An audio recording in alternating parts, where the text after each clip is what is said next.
أهلا بكم أعزائي مشاهدي قناة الملتقى العربي وبرنامج شارع النجوم.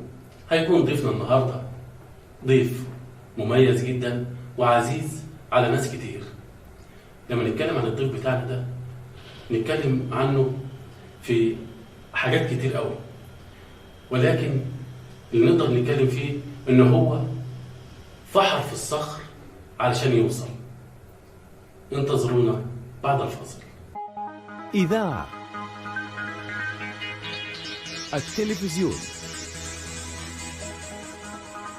العلاقات العامة، الصحافة، الإعلام الإلكتروني يجتمعون فيه. ورجعنا لكم بعد الفاصل مع ضيفنا. هو ماهوش ضيف لأنه أخويا وحبيبي وابن القناة، الإعلامي المتميز والجريء جدا سعيد المليجي.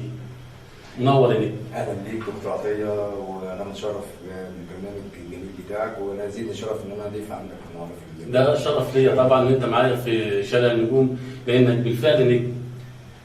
النجم سعيد المليجي. ايه؟ مين المليجي؟ الانسان اللي مش فنان. والله سعيد المليجي انسان، اولا كانسان يحب الخير للناس كلها. طبعا مش عاوز اتكلم عن نفسي، لكن ده كلام الناس عليا. بحب الخير للناس كلها، بحب اقف جنب الناس، سواء فنان او اعلامي او اي بوزيشن معين. حد طلب مني خدمه في مجال شغلي بحاول اساعده، اقف جنبه، اوصله للاتجاه الصحيح، سواء في مجال الاعلام ازاي يبدا يشتغل، ازاي يقف قدام الكاميرا، ازاي يعرف يعمل لقاءات، ازاي يقابل النجوم، ازاي يتعامل مع النجم، ازاي يعرف يتكلم معاه. يعني من الاخر بحب الخير للناس. بتحب تمد ايه؟ يعني بتساعد اي حد. ما بتبخلش على حد بمعلومه ولا لا. بفكره ولا بالظبط كده. شفت مثلا واحد متجه اتجاه غلط، خلي بالك انت كده ماشي مش مظبوط، امشي في اتجاه المسار الصح كذا. تمام. لاني انا في بدايه حياتي برضك في مجال الاعلام او الفن او التمثيل، لقيت ناس ساعدتني ووقفت جنبي، وفي طبعا ما ساعدنيش. فانا عامه بحب اقف جنب الناس، يعني بغض النظر عن شيء مثلا ممكن يبقى احسن مني، ممكن يبقى زيي في الكارير او في البوزيشن بتاعي، بس انا بحب الخير للناس وامد ايدي لاي حد محتاج حاجه، سواء في مجال الاعلام او التمثيل. هو ده الانسان. ده بالنسبه للانسان. بالنسبه بقى للفنان الاعلامي، بدايته كانت امتى؟ والله بالنسبه للفن يعني بالنسبه كفنان، كان ممثل، انت مثلت؟ اكيد طبعا. والله لو اتكلمنا عن الفن والتمثيل، انا كانت بدايتي يمكن قبل كده كنت زين شرف، كنت ضيف حلقه مع الاعلاميه ريهام ابو العيله في البرنامج بتاعها، كلام من ده، او في البرنامج بتاعها الشهير. كنت ضيف عندها، وكان برضه كنت ضيف عند الاعلامي ايمن عبد اللطيف في البرنامج بتاعه. اتكلمت في البرامج ديت يا دكتور عطيه. طبعا زيد الشرف ان انا اتكلم برضه في البرنامج بتاع حضرتك شارع النجوم.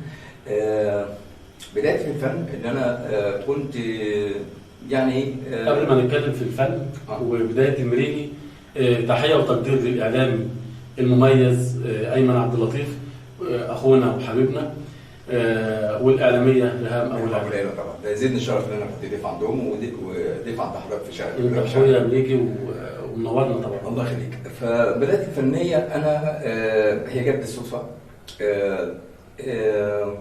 كنت وانا صغير يعني في الدراسه، في ريجيسير فكان عاوزني ان انا امثل في فيلم مع النجم الكبير فاروق فيشاوي. فلقيته بيتكلم معايا. كمان انا كنت بلعب كوره في بدايه حياتي برضه. انت كنت محترف بقى؟ كنت محترف. فكنت رحت النادي الاهلي ونادي الترسانه شويه، كنت بلعب كوره طبعا مع اصدقاء ليا. ف بما ان انا كنت بلعب كوره يعني رحت اختبارات النادي الاهلي وكده. فالفيلم كان طالع فيه الفنان الكبير فاروق فيشاوي، كان طالع مدرب كوره فعاوز لعيبه. فالريجيسير ده جه قابلني وانا في ايام الدراسه في الثانوي، فقال لي عاوزينك تبقى معانا في الفيلم مع الفنان الكبير فاروق فيشاوي. فانا افتكرت طبعا ان هو بيهزر يعني بيضحك. طبعا والفنان فاروق الفيشاوي له مننا طبعا كل الشكر والتقدير طبعا. وتحيه من قناه الملتقى العربي والشارع النجوم. فافتكرته بيهزر، فانا قلت له يعني الفنان الكبير فاروق الفيشاوي طالبني. قال لي لا، قلت له خلاص انا مش همثل غير مع الفنان عادل امام. قال لي يا حبيبي انا بتكلم كنت سني طبعا 17 سنه.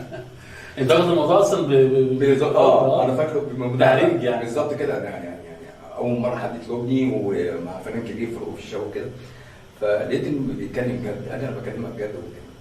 قلت له طب فين التصوير؟ قال لي في تصوير في النادي النيل الرياضي في المانيال. ف رحت فعلا صورت مع الفنان الكبير فاروق الفيشاوي. ده كان اول مره اقف قدام كاميرا.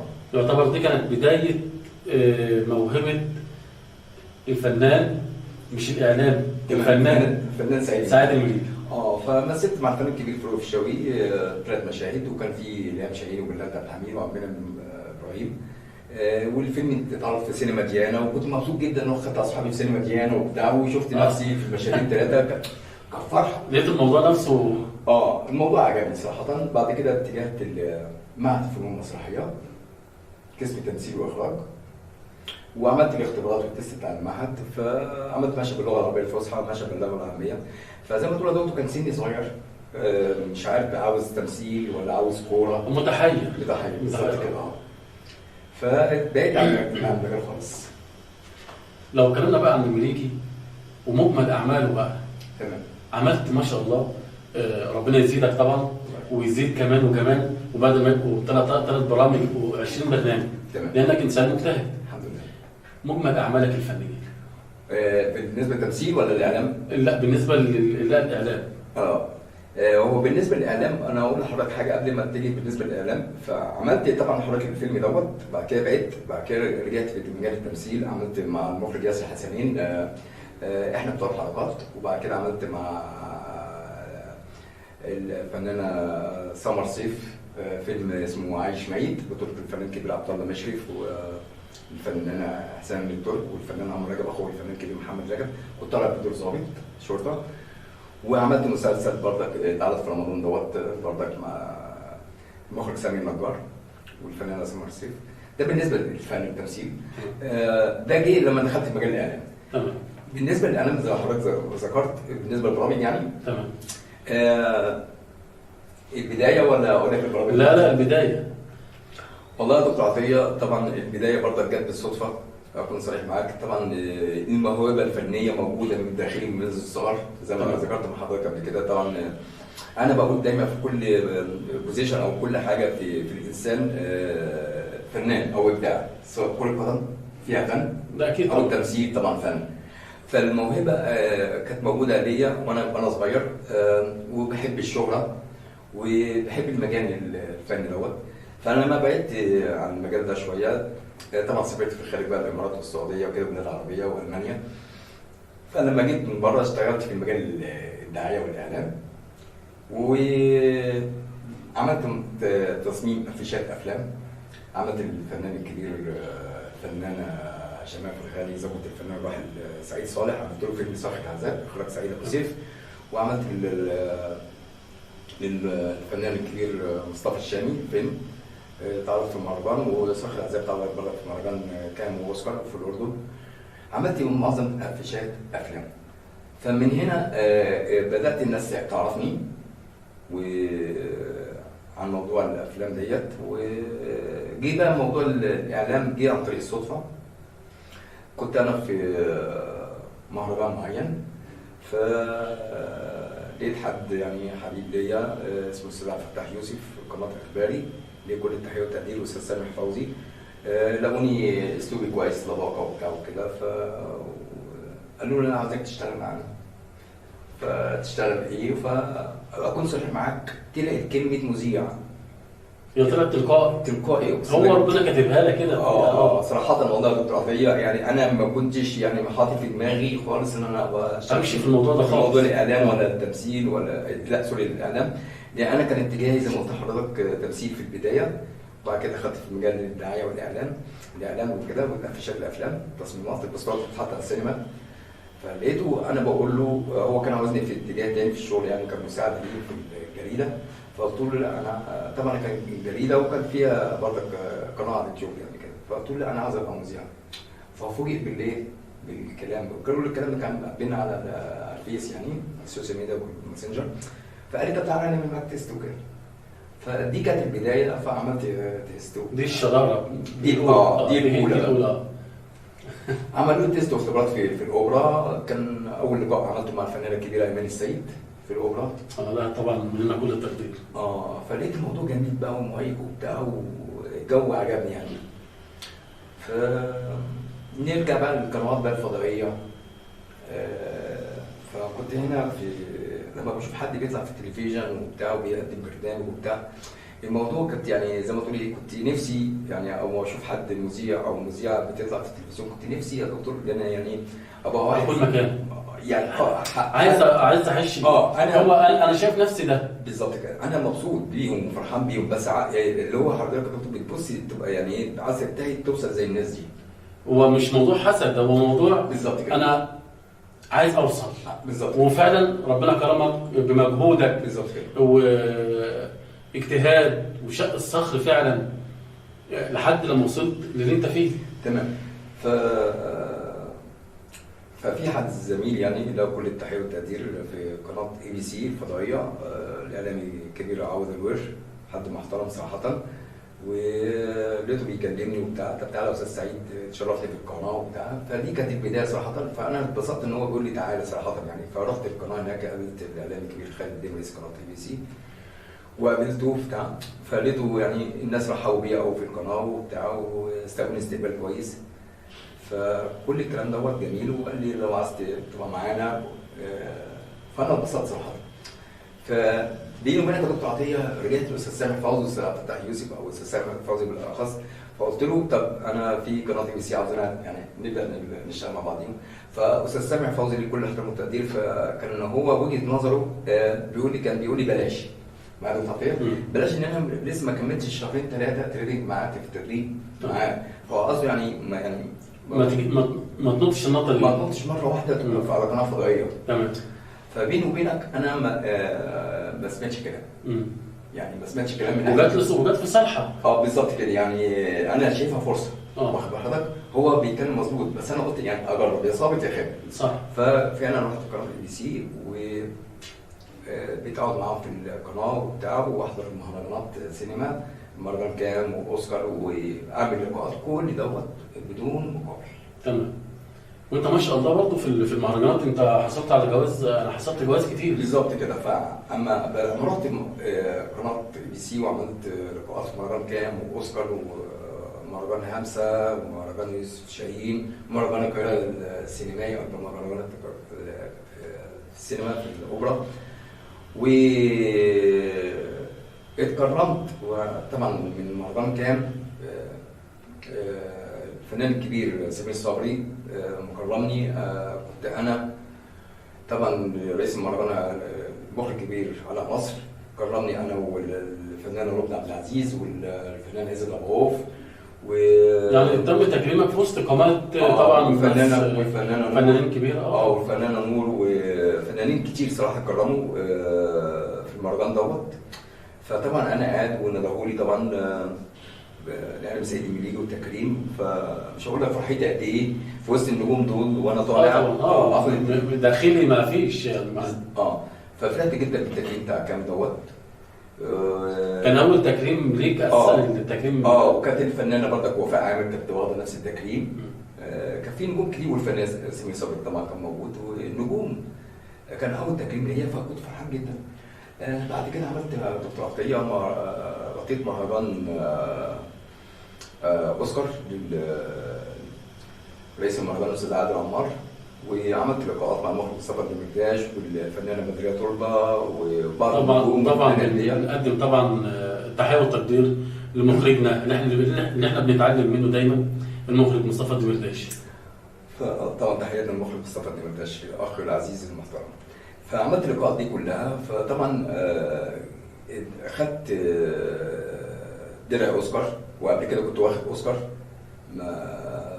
واخده من على مسرح رومانس. اتكرمت انا والمخرج مصطفى الدمرداش والفنانه فيفا عبده، بعض النجوم الفنانين كانوا موجودين. فطبعا كان سعادتي كبيره جدا ان انا اكرم وسط فنانين كبار زي الفنانه فيفا عبده والفنان مصطفى الدمرداش واخد درع اوسكار. الدوره الرابعه كانت على روح الفنان الكبير نور الشريف، فواخد جايزتين كبار جدا، اوسكار وكام، فدي يعني ادتني يعني ايه انطلاقه بقى بالظبط. انا كده خلاص، انا عالمي، انا سعيد ان يجي العالمي كده حبيبي. بالنسبه للعالمي بقى التعطيه طالما حضرتك ذكرت، فجيت كرمت من الاردن مهرجان الاردن السينمائي الدولي، حتى راح الله يرحمه الفنان الكبير احمد راتب، جه الاردن هنا كرموني، ادوني وسام السينما العربيه، والوسام ده انا اعتز بيه جدا وهو حاجه جميله جدا. الوسام دوت خدوا الفنان الكبير نور الشريف والفنانه صفيه العمري والفنان احمد راتب الله يرحمه والفنان علاء مرسي.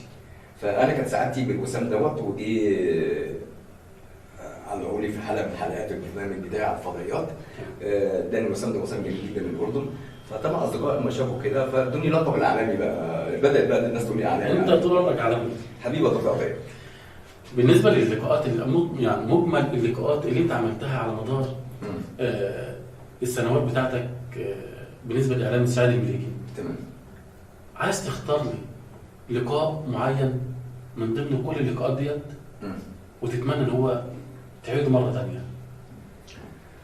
والله لقاء واحد انا عملته يعني مع فنان، مع اعلامي، مع شاعر، ايا كان بس حبيت اتمنيت ما بينك وما بين نفسك ان الموضوع ده يتكرر تاني مع نفس الشخصيه. والله انا اقدر اقول لحضرتك هو اللقاء هو صغير وهو موجود على اليوتيوب حاليا، واتذاع على قناه ABC.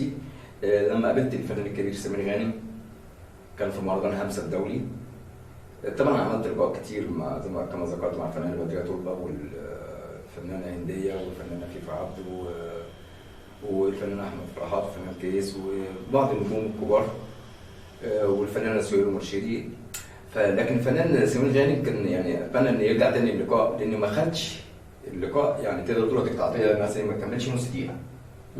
قلت لي ليه؟ طبعا الفنان سمير غانم فنان كبير قيمه وقامه طبعا، والفنان سمير غانم طبعا معروف عنه الكوميديا والافيهات بتاعته، فحتى لو حبيت تعمل معاه لقاء مش هتعرف يعني سوري مش هتعرف تاخد يعني هيضحكك يعني. فما جيت اعمل معاه اللقاء انا محضر كلام في ذهني، يعني انا دايما لما باجي اعمل اي لقاءات يعني قبل كده طبعا انا رحت مهرجانات سينما كتير، فعارف انا بقول ايه من حدث المكان اللي انا موجود فيه، بقول التقديمه بتاعتي ومعايا مثلا الفنان فاروق فراوكس مع الفنان احمد شوقي او كده.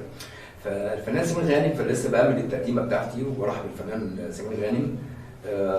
كان مهرجان همسه الدولي، فبقول معانا الفنان الكبير سمير غانم، فقال لي قناه يا استاذ سعيد ABC CBC كده، فبدا يهزر فانا ابتسمت، فانا محضر الكلام فلسه بقول له ايه طال الكلام لسه بقول له لا لسه دكتور عطيه، بقول له طب لسه هساله ايه الجديد يا فنان وبتاع. لقيته قال لي والله يا استاذ سعيد الجديد ده انا شريت قميص وبنطلون جداد الاسبوع اللي فات.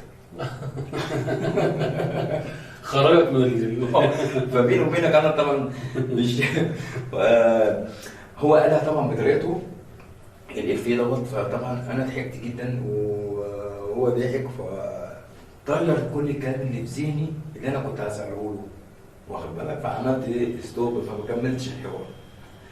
لكن لو رجع تاني فانا اتمنى طبعا اعمل لقاء مع الفنان الكبير سمير غانم تاني.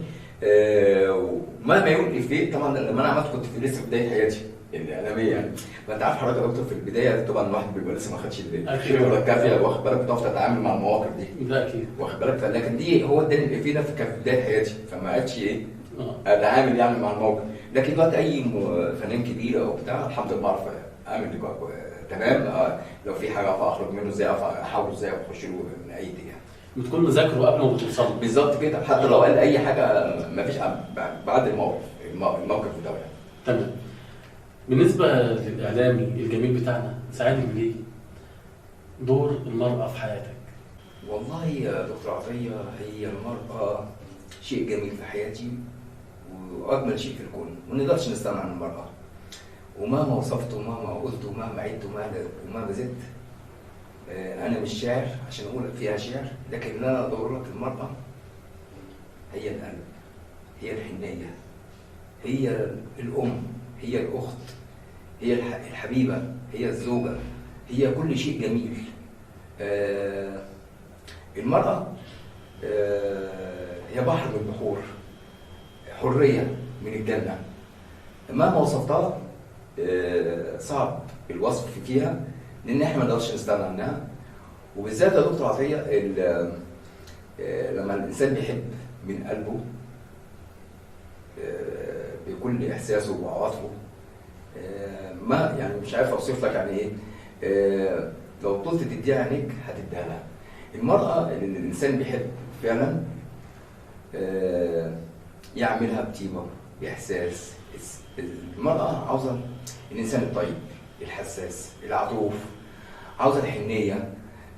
مش مهم المال عندها، لا طبعا. بس اهم حاجه يعني المال اساسي قبل كل شيء، ما اختلفناش، بس الست دايما بتدور يعني عن الحنيه، عن الاحتواء، عن الحب.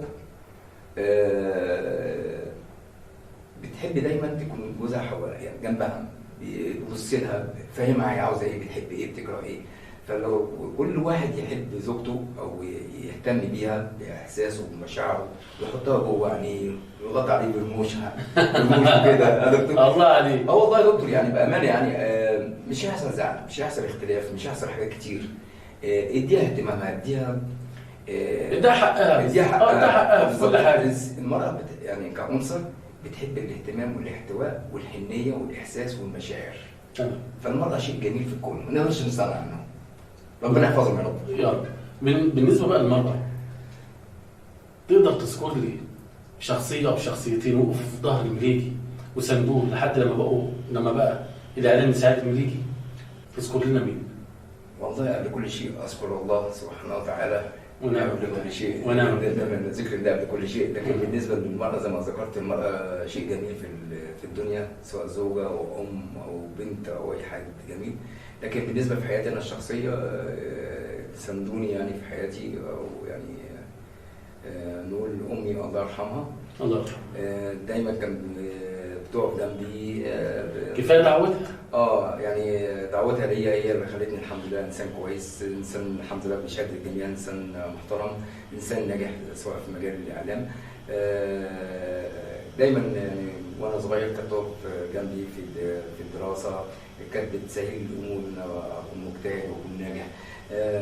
دايما كانت بتديني الدفعه للامام ان انا ابقى حد كويس يعني. بتحفزك يعني. بالظبط. ما حدش هيخاف عليك قدها. بالظبط كده.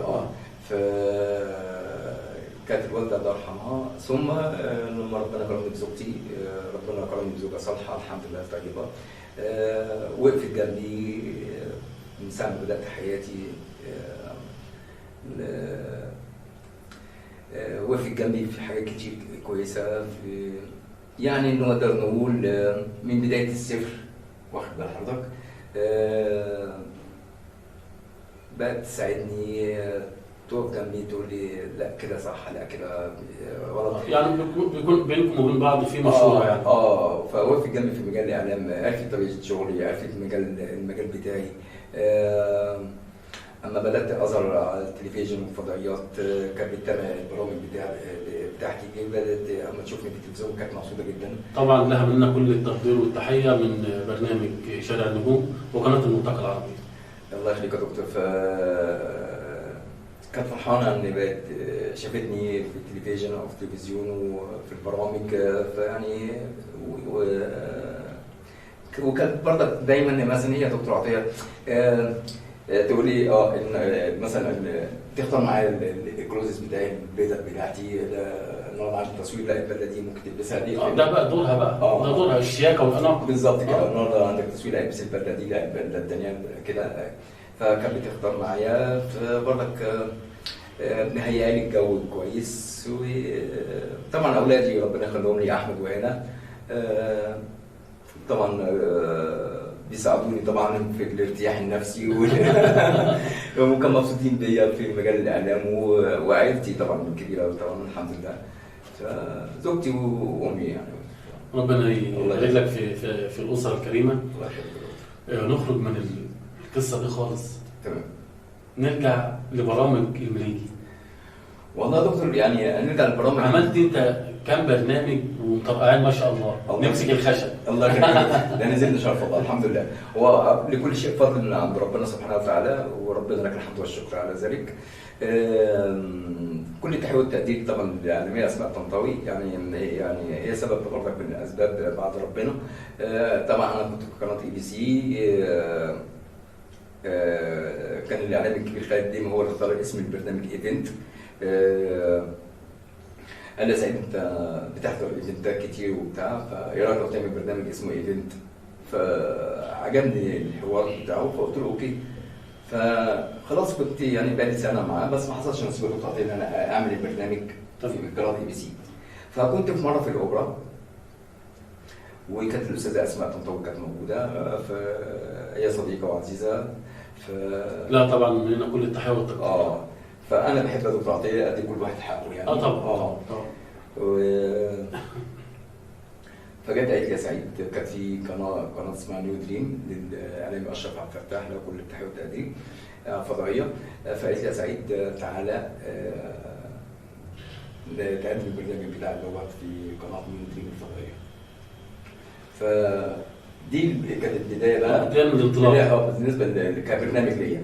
فقابلت الاعلامي الكبير اشرف عبد الفتاح قناه نيو دريم، فقال لي يا استاذ سعيد البرنامج بتاعك اسمه ايه؟ قلت له ايفنت. قال لي اسميه ايفنت. فبيني وبينك الاعلامي خالد ديم كان مختار اسم ايفنت، فبيني وبينك يا دكتور في دقيقه كده واخد بالك قلت اسميه ايفنت المليجي. يعني انا حسيت ان ايفنت مع المليجي، طبعا اسم المليجي طبعا اسم كبير، اسم كبير وهيسمع طبعا. وانا من عيله المليجي وانت من عيله المليجي، يعني مش اسمي شهره، لا انا جدي المليجي. تمام. فاخترت اسم ايفنت المليجي. فجيت الاعلامي الكبير اشرف فتاح قال لي بس يا سعيد انت هتعمل حلقتين، كبدايه الاعلاميه في البرامج على التلفزيون. قال لي هتعمل حلقتين. اوكي يا دكتور، ومضيت عقد على كده ان انا اعمل حلقتين. قال لي نجحت هتكمل، ما كانش خلاص. فبيني وبينك يا دكتور عطيه، يعني دي اول مره اقولها في البرنامج طبعا شارع النجوم. عارف اللي هو دكتور عطيه يعني في خوف وفي تقدر تقول ايه، اصرار انا هنجح.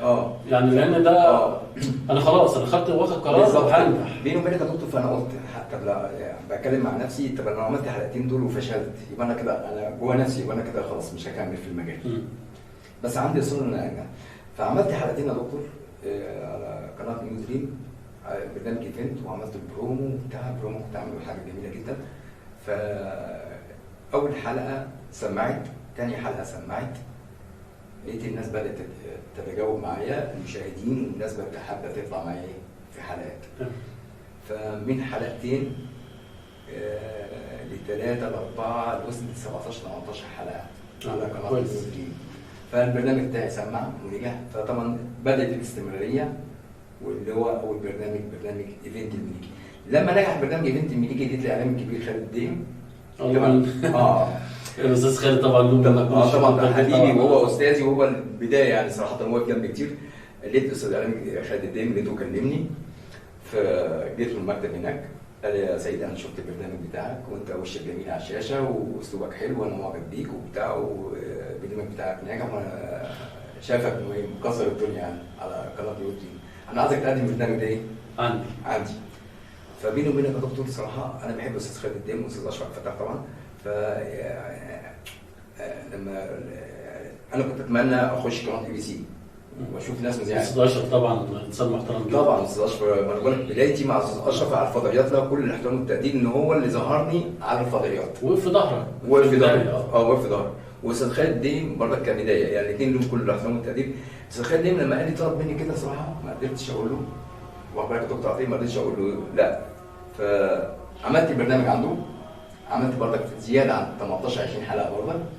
تمام. من ABC لصوت العرب، لصوت مصر بقناه صوت العرب الفضائيه. فعملت برنامج ايفنت المليجي. بعد كده عملت برنامج ايفنت المليجي. وبعد كده طبعا زادني شرف الدكتور عطيه ابو يوسف حبيبي طبعا قال لي عايزك تعمل معانا برنامج هنا. فاخترت اسم البرنامج المليجي من النجوم على قناه الملتقى العربي. وصراحه لا يقل قيمه عن برنامج ايفنت المليجي. برنامج المليجي والنجوم على قناه الملتقى العربي سمع جامد جدا. مش انا اللي بقول طبعا، بشهاده الجميع، لان استضفت فيه ناس قيمه وقامه، سواء مواهب صاعده او ناس من الفنانين الكبار او الشعراء على قناه الملتقى العربي. ف له كل التحيه والتقدير قناه الملتقى العربي ورئيسها الدكتور عطيه ابو يوسف. ربنا يخليك.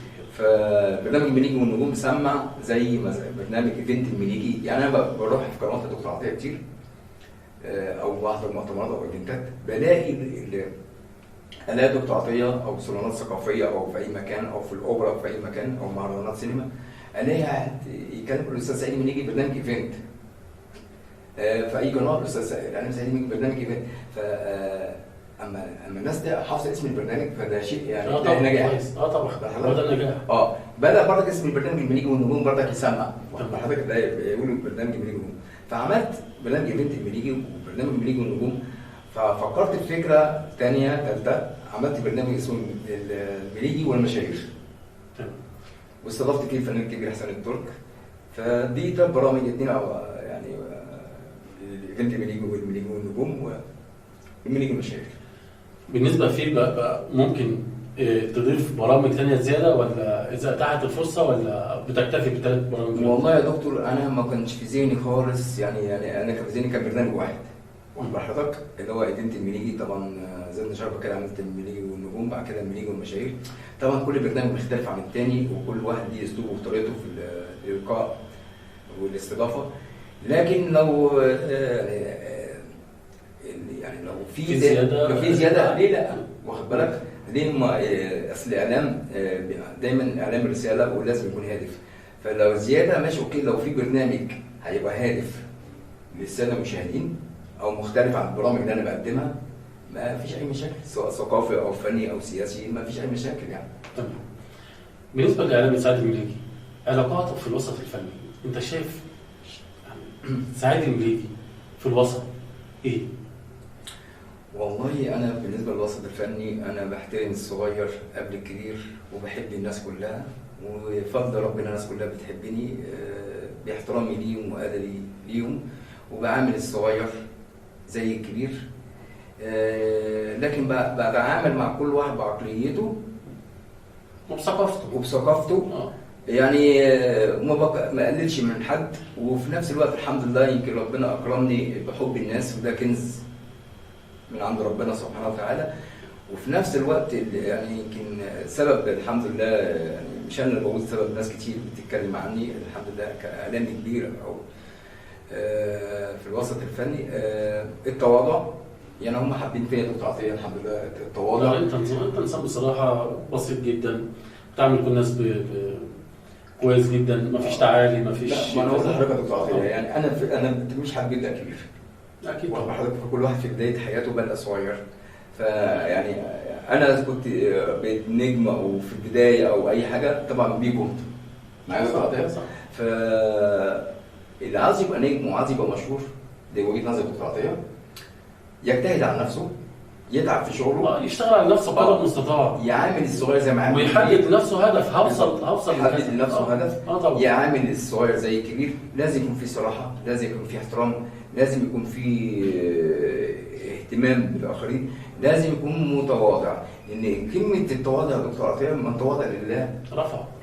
كل ما تتواضع ترتفع لفوق. اكيد طبعا. لكن الغرور هيبدا يمسك الانسان. معايا دكتور، يعني عفوا يا دكتور عطيه، انا بشوف ناس كتير لو عمل مشهد في فيلم خلاص ده بقى نجم ومش عارف ايه، وصل كده العالميه. عفوا لو حد عمل حلقه على الفضائيات او واحده او 2 وظهر في التلفزيون، واخد بال حضرتك، خلاص كده كسر الدنيا، وخلاص بقى نجم كبير ومفيش حد قده. لا، النجاح اللي انا شايفه الاستمراريه. وبدايه نجاحك هو تواضعك. بالظبط كده، النجاح اللي هو استمراريه، انك تفضل مستمر في مجالك. مش حد اعلامي ولا اعلاميه عملوا حلقه او حلقتين و3 خلاص ده بقى اعلامي او بقت اعلاميه. عفوا يعني اوكي، ممكن يكون اعلامي او دارس او مش دارس او عنده الموهبه دي، ما فيش اي مشاكل، لكن الاستمراريه هي ده نجاح وتواجدك في المجال. تمام. طبعا ما فيش حد بيوصل بسهوله، ما فيش حد بيسيب حد في حاله. تمام. لو قلنا لسعيد المليجي تذكر لنا موقفين حد حب بقى لا طالع فقال لك مشيته عايز انزله. ايه اللي انت بتعمله ده؟ تمام. ده بدون ذكر اسماء ناس، تحكي لي موقف او موقفين حد حب يهدم سعيد المليجي. اوكي. سؤال جميل يا دكتور عطيه. في بدايه حياتي برضك او ما بدأت، لان طبعا كل الناس اكيد اي حد بينجح في اعداء النجاح بيتربصوا بيه، أكيد. عايزين ينزلوه باي طريقه. تمام. انا اقول لحضرتك يا دكتور عطيه، اولا الانسان الناجح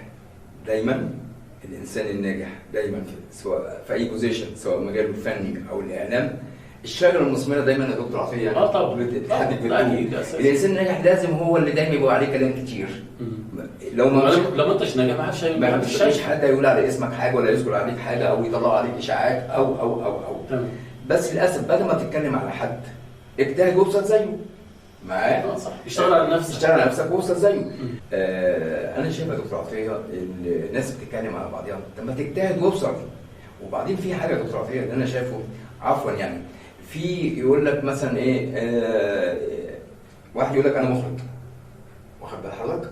طب انت مخرج اوكي، طب في يعني انت بتسمي نفسك بوزيشن مخرج، طب المخرج دوت مش لازم يكون عمل افلام؟ عمل شغل عفوا يا دكتور عطيه، ممكن يكون انا اسف مش خريج سينما او خريج طبعا المعهد الفني المعهد العالي للفنون المسرحيه، يبقى يعني مثلا انا قلت لك في بدايتي كنت في معهد الفنون المسرحيه قسم تمثيل واخراج، ممكن يكون خريج قسم تمثيل واخراج او خريج سينما، واخد بالك؟ او لكن ممكن ما تبقاش خريج بس عندك موهبه التصوير والاخراج، في تبقى موهبه مش يعني واحد يقول لك ايه ده مخرج ده مش خريج معهد الفنون المسرحيه، ما فيش اي مشاكل، بس الراجل عنده موهبه من عند ربنا سبحانه وتعالى. لكن انا ممكن اقول لك انت مخرج، طب سميت اديت لنفسك البوزيشن كمخرج، يبقى خلاص يبقى ليك افلام، ليك اعمال على الساحه. بالظبط، تثبت ان انت راجل مخرج. بالظبط كده، تثبت ان انت راجل مخرج وليك افلام قصيره، ليك افلام طويله، ليك افلام دخلت مهرجانات. كذلك الاعلامي، ممكن تبقى خريج اعلام اوكي، وممكن تبقاش خريج اعلام معايا يا دكتور عطيه، ما فيش اي مشاكل، بس ما ممكن في ناس يا دكتور عطيه عندك تتفق معايا بالظبط كده، في ناس خريجه اعلام ده ناس يا دكتور عطيه ما تعرفش تقعد قدام الكاميرا ولا تعرف تتكلم، ما عندهاش الكاريزما، وخريج اعلام دارس، لكن يجي قدام الكاميرا ويقعد يتكلم وعنده الكاريزما، ما عندوش الموهبه ولغه الثقافه والحاجات دي كلها. لكن برضك بقول كاعلامي برضك يعني ما نيجي، انا عفوا مش بتكلم عن نفسي، يعني بتكلم عامه، لما نيجي نقول مثلا سعيد المليجي مثلا كاعلامي او فلان كاعلامي، واخد بالك؟ طب سعيد المليجي اعلامي اوكي، طب سعيد المليجي ليه برامج؟ ليه برنامج ايفنت المليجي والمشاهير على الفضائيات، البرنامج المليجي والنجوم على قناه المنطقه العربي، والشغل ده ظهر على الفضائيات وموجود على اليوتيوب وموجود على جوجل، يبقى موجود ومتاح قدام الناس. انا بتكلم على كل بوزيشن. الفنان برضك مش شرط، انا بتكلم كام يا دكتور عشان في ناس بتتكلم في الموضوع دوت ان هو خريج او مش خريج، واخد بال حضرتك؟ او مخرج او هي المفروض في موهبه ولا ما فيش؟ بالظبط كده، في موهبه او ما فيش. ونرجع تاني يا دكتور، يعني في فنانين كبار ممكن حضرتك تتفق معايا يا دكتور عطيه، وحضرتك خريج اعلام وحضرتك اعلامي كبير معروف، واخد بال حضرتك؟ ودكتور يعني بسم الله ما شاء الله، وتتفق معايا في ناس مش خريجين معهد فنون مسرحيه، فنانين كبار. عندنا الفنان محمود شكوك وما فيش، عندنا كل الناس في فنانين كتير خريج الزراعه وخريج التجاره ودكتور، ولا ذكر اسماء ومش متعلمين خالص. لا انا عايز اوصل لحضرتك في ناس فنانين كبار على الساحه، نجم شباك اول مش خريجين معهد فنون مسرحيه، فنانين مش فنانين، فنانين عندهم كاريزما وعندهم موهبه وعندهم تمام. فانا بتكلم في الموضوع دوت، فكل بوزيشن الواحد يسمي نفسه مخرج او اعلامي او فنان لازم يكون ليه عمل في المجال، بيدل لكن ما اسميش الصفه بتاعتك بالظبط، لكن ما اسميش نفسي صفه وانا ما عنديش شغل او ما ليش البرنامج بتاعي او ما ليش افلام وكده. نيجي بقى يا دكتور عطيه، طبعا انا مبسوط باللقاء مع حضرتك، لا ده شرف لينا طبعا، وانا بقول الحاجات دي عشان في ناس بتتكلم في المواضيع دي يا دكتور عطيه طبعا، واخبارك دي معلومه للناس. نيجي بقى للناس اللي هي بتتكلم على بتحدث الناس بالطوب ومش عارف ايه. الناس اللي بتحدث الناس بالطوب دي انا شايفها يا دكتور عطيه دي مرضى نفسيين للاسف، واخد بالك؟ اللي بيحدثوا الناس بالطوب دول يا دكتور عطيه مع احترامي ليهم يعني انا اسف، انا بقول عليهم مرضى نفسيين ليه يا دكتور عطيه؟ بدل ما اتكلم يعني بل بالعكس، اللي بيتكلم على شخص في ظهره، واخد بالك؟ انت بتاخد ثواب، واخد بالك؟ بدل ما تتكلم عليه يا تقول كلمه كويسه يا ما تقولش. الرسول عليه الصلاه والسلام بيقول لك يعني قول خيرا او اوص. بالظبط كده. واخد بال حضرتك؟ يعني بدل ما يعني اقول كلمه كويسه يا اما ما اقولش. طب ليه اتكلم عليه لو هو كويس؟ واخد بالك؟ طب ما اجتهد اوصل لزيه وابقى احسن منه. ما هو احسن منه. لكن ليه اتكلم عليه في ظهره؟ وما احبش الانسان يبقى وشين. واخد بال حضرتك؟ ليه اتكلم عليه؟ طب دي حاجه. تاني حاجه يا دكتور عطيه، في ناس بتحب تهدم. واخد بالك؟ طب ما انا ماشي النقد او النقد يكون بناء او كده، لكن انا بتكلم يعني انا بدايه حياتي يا دكتور عطيه في مجال الاعلام. يعني قبل ما اظهر في القنوات الفضائيه والحاجات دي، فجي صديق لي من الاصدقاء: يا عم انت نشوفك في التلفزيون. معايا يا دكتور عطيه؟ والله زي ما بقول لك كده يا دكتور عطيه، يعني امتى نشوفك في التلفزيون؟ واخد بالك؟ الكلام ده يا دكتور عطيه في البدايه لو قلت لك كان بيضايقني. انت معايا؟ يعني كان 2 من الاصدقاء، هم مش اصدقاء قوي يعني، واخد بالك؟ في الوسط: امتى نشوفك في التلفزيون؟ انت مش عارف ايه. واخد بالك؟ طبعا شايفين يا دكتور ان انا بروح يمين وبروح شمال ومهرجانات ومش عارف ايه. واخد بالك؟ يعني بقولها بطريقه سخريه تقصد يعني؟ لا يعني مش بدولك دفعه. لا مش سخريه، اللي هو يعني ايه، شايفين ان انا بجري يمين وشمال بس مش عارفين الفكر بتاعي ايه. ما كل واحد ليه فكر ليه دماغ. اكيد. واخد بالك يا دكتور؟ الفكر بتاعي ان انا كنت بروح يمين وشمال ومهرجان كام واوسكار ويوسف شاهين والحاجات دي، كنت بعمل ارضيه لنفسي الانتشار. بعمل اسم بس كل واحد طبعا بقى رسم خريطه لنفسه. تمام. هيمشي ازاي وهيبدا منين عشان ينتهي؟ والله يا دكتور عطيه وحياه لا اله الا الله شغال نعمه، زي ما بحكي لحضرتك كده في البرنامج بتاع حضرتك شارع النجوم، انا اول الشخص اللي بيقول لي انترنت تطلع على التلفزيون، انا اول ما طلعت في التلفزيون واول حلقه ليا كان هو قاعد معايا وعلى الشاشه بتاعته اقسم بالله وانا قاعد كده على الشاشه بتاعته قلت له دقيقه ولا التلفزيون ولا شغل القناه. واخد بالك؟ لقاني على الشاشه. لو قلت لك يا دكتور عارف انا سعادتي مش عشان طلع على الشاشه ولا ظهرت على التلفزيون، لا سعادتي ان انت كنت واخد بالك وانت بتقول لي واهو. لا انت شفت قدام عينيك. انا سعيت واجتهدت ايوه. يعني في ناس يا دكتور اشتغلت على نفسي. بالظبط. في ناس بتهدم. واخد بالك؟ بس الحاجه دي ممكن تديك دفعه للامام.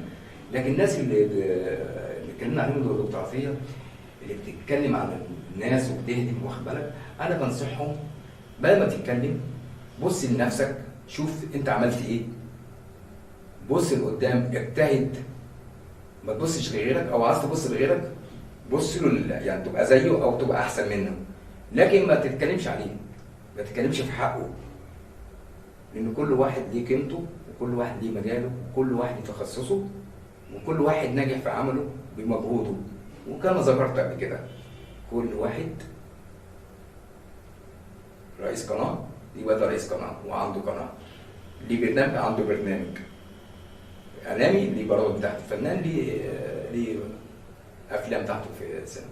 فنتمنى ان ربنا يهديهم يا دكتور عطيه ولكل مجتهد نصيب. ربنا يا رب يهدي الجميع. قبل ما نختم البرنامج بتاعنا، عايز من الاعلامي سعيد المريدي يقدم رسالتين لرجل وامراه. هتقدم رساله شكر لرجل وتقدم رساله شكر لامراه. اسامي ولا اسامي يعني؟ والله يا دكتور عطيه لو سمينا بامانه الله يعني بالنسبه لمجال العمل ولا كحياه؟ كحياتك بصفه عامه. هم 2 بميل الله يعني. بالنسبه ان هم كاصدقاء واخوات، طبعا الاخوات انا بتكلم كاصدقاء، في ممكن تلاقي صديق يا دكتور يعني زي الاخ اكتر، وممكن اكتر من الاخ. فصراحه يعني صديق ليا اسمه محمد زكي، ده بعتبره كاخ ليا، صديق عزيز وقف جنبي في حاجات يعني كتير جدا. وفي طبعا مجال الاعلام كتير جدا،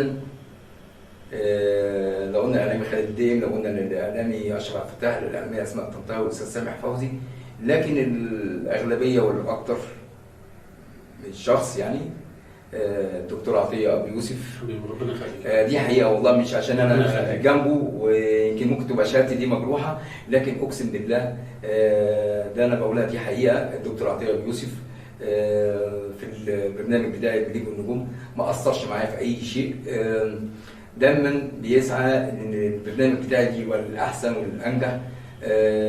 موفر كل شيء سواء من كاميرات او استوديو للبرنامج بتاعي، فله كل الاحترام والتقدير الدكتور عطيه يوسف. ربنا يخليك. بالنسبه للمرأة تمام.